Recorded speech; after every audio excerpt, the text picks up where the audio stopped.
విజయనగర వైభవం.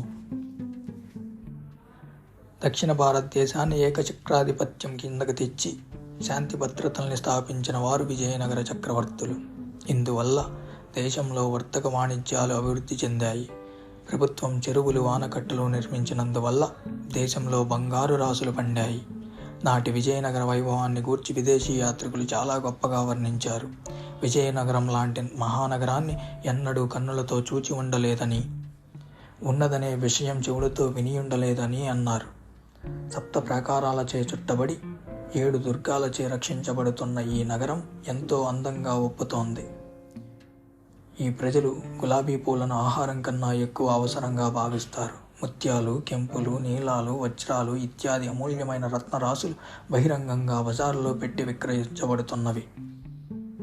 విశాలమైన వీధులు, సుందర ప్రాసాదాలు, వాటిలో వెన్నెల సౌఖ్యం అనుభవించేందుకు చంద్రశాలలు, ఇంటికొక పూల తోట, తోటలో కలువ పూల కొలను ఉండేవి. నీటిని పైకి వెదజల్లే యంత్రాలు, పాలగచ్చు చేయబడిన రాతి కొట్టాల గుండా కాలువలు ప్రవహించేవి. చిలుకలు, పావులాళ్ళు, నెమళ్ళు, లేళ్ళు ఇత్యాది పక్షుల పెంపకం నాటి సంపన్న వర్గాల స్త్రీలకు ఒక వినోదంగా ఉండేది.